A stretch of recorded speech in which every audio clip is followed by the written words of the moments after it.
আবারও কিন্তু না আসলে নয়, যেহেতু এসে গেছি ভাই সেহেতু কিছু দুঃখ দুর্দিনের কথা আপনাদের মাঝে বলে যেতে চাই।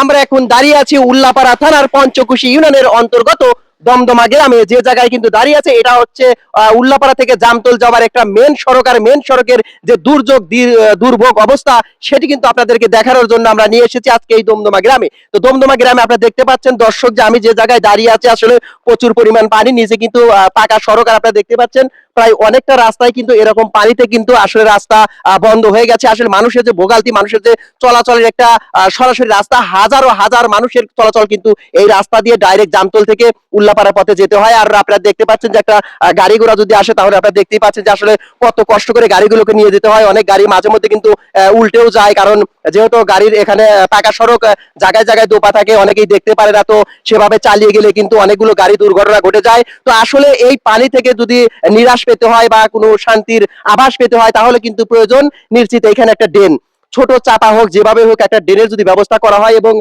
আমার হাতের আমার যেদিকে এগিয়ে যাচ্ছি সেই পিছন প্রান্তে কিন্তু রয়েছে একটি খাল, সেই খালের সাথে যদি ড্রেনকে সংযোগ করে দেওয়া যায় তাহলে হয়তো দমদমাবাসীর এই দুঃখ দুর্দশাটা শেষ হবে। দর্শক আপনারা জানেন যে আসলে প্রচুর পরিমাণ পানি, জায়গায় জায়গায় প্রায় হাঁটুর নিচ পর্যন্ত পানি, পাও গেড়ে যায়। আবার এ পাশ দিয়ে একটু বেশি পানি। আসলে এটা হচ্ছে একটা মেন চলাচলের রাস্তা, আর এই পাশে হচ্ছে সরাসরি উল্লাপাড়া যাবার রাস্তা, আর আমার সামনে প্রান্তে হচ্ছে জামতল যাবার রাস্তা। দেখতেই পাচ্ছেন যে কিভাবে গাড়িগুলো আসছে, আর প্রচুর পরিমাণ পানিতে কিন্তু ভোগান্তির মাঝে আছে এই দমদমাবাসী, যেটা হচ্ছে উল্লাপাড়া থানার পঞ্চকুশি ইউনিয়ন অন্তর্গত, এটা হচ্ছে দমদমা গ্রাম। তো দমদমা গ্রামের ইনশাল্লাহ যদি একটা ড্রেনের ব্যবস্থা করা যায় মানুষ অনেক সুখী জীবন যাপন করতে পারবে। তো আমরা কিছু লোকের মুখ থেকে শুনবো যে আসলে কিরকম ভোগান্তিতে আছেন তারা। তো আমাদের সাথেই আসুন।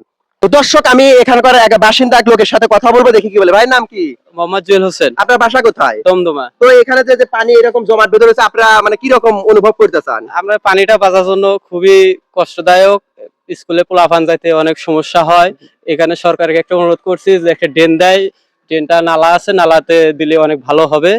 সরকারের কাছে এটা অনুরোধ করতেছি আমরা। অনেক অনেক ধন্যবাদ। আসলে সামনেই একটা খাল আছে, তো খালের সাথে যদি ড্রেনটা সংযোগ করে দেওয়া যায় তাহলে কিন্তু দমদমাবাসীর এই দুঃখ দুর্দশা কিন্তু শেষ হবে। আমি আরো দু একজনের কাছ থেকে শুনবো যে আসলে তারা কি ভোগান্তিতে রয়েছে। ভাইয়ের নাম কি?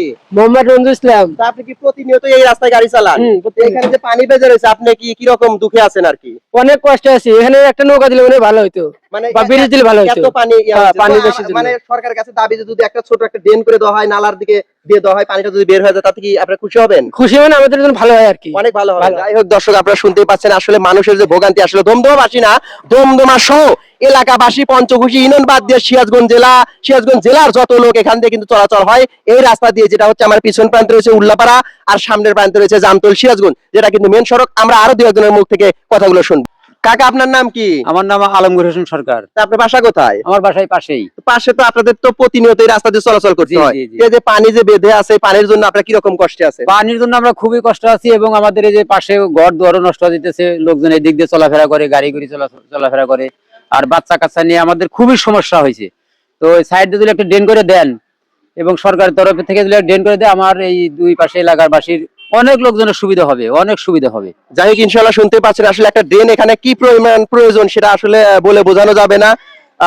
দর্শক আরো আমরা দু একজনের কাছ থেকে এগুলো শুনবো, দেখি কি হয়।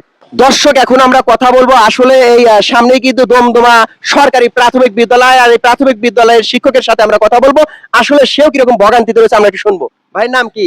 আসসালামু আলাইকুম, আমি দমদমা সরকারি প্রাথমিক বিদ্যালয়ের প্রধান শিক্ষক মোহাম্মদ ওমর ফারুক। আসলে আপনারা দেখতে পাচ্ছেন যে এখানে যে বৃষ্টির পানিগুলোতে জমা হয়ে গেছে, মূলত এই বৃষ্টির পানিগুলো আমার যেটা মনে হয় যে কোথাও বের হওয়ার জায়গা নাই, বাড়ির বা ছাদের পানিগুলো এখানে জমা হয়েছে। তো এখানে আমার শিক্ষার্থীরা যারা আছে, এই পাশে বাড়িতে অনেক শিক্ষার্থীরা যাওয়ার সময় এখানে পড়ে যায়। অনেকই শিক্ষার্থী পড়ে গেছে, আজকে ইউনিফর্ম পরে যাওয়ার সময় পড়ে গেছে, আবার ইউনিফর্ম ছাড়া গেছে, অনেকে পরে ব্যথাও পায়। তো আসলে এটা আসলে একটা ব্যবস্থা করা দরকার, স্থানীয় প্রয়োজনে অথবা সরকারি প্রয়োজনে যে কোনো একটা হোক, সেভাবে আমাদের এটা সমাধান করা দরকার। না হলে এই ভোগান্তিটা থেকেই যাবে এবং রাস্তাটা নষ্ট হয়ে যাবে। যদি এখানে পানি থাকে রাস্তা নষ্ট হতেই থাকবে। যে আমি স্থানীয় মেম্বার বা চেয়ারম্যান যারা আছে বা যারা ইলিট শ্রেণীর আছে তাদেরকে অনুরোধ করব এটা যেন দ্রুত সমাধান করে। যাই হোক দর্শক দেখতেই পাচ্ছেন আসলে দেখেন যে ইতিমধ্যে কিন্তু একটা ট্রাক আসছে, আর আপনারা দেখতে পাচ্ছেন যে কি পরিমাণ পানির জমাট বেঁধে গেছে। আসলে চলাচল দমদমাবাসীর এত কষ্ট, শুধু দমদমা বললে ভুল হবে, পঞ্চকুশি ইউনিয়ন তথা সিরাজগঞ্জ জেলার সকল লোক কিন্তু এই রাস্তা দিয়ে চলাচল করে। লাখো মানুষের চলাচল এই দমদমা এই জায়গায়। আমি যেখানে দাঁড়িয়ে আছি যদি আর একটু খাটো হইতাম হয়তো গলা বন্ধ ডেবে যেতাম, কারণ প্রচুর পরিমাণ পানি। আপনারা দেখতেই পাচ্ছেন যে প্রচুর পানি, এইখান দিয়ে তো আরো বেশি। আপনারা দেখতে পাচ্ছেন এখান দিয়ে একদম ফ্রেশ পানি কিন্তু প্রতিনিয়ত চলে। তো যাই হোক এরকম নিত্য নতুন ভিডিও পেতে আপনারা সবাই চ্যানেলটির সাথে থাকবেন, এবং কাউকে বিভ্রান্ত বা কাউকে উদ্দেশ্য করে কিন্তু আমরা ভিডিও করিনি। আমরা সকলের প্রতি অনুরোধ থাকবে যে এই উন্নয়নের কাজগুলো করা হোক। ধন্যবাদ সবাইকে।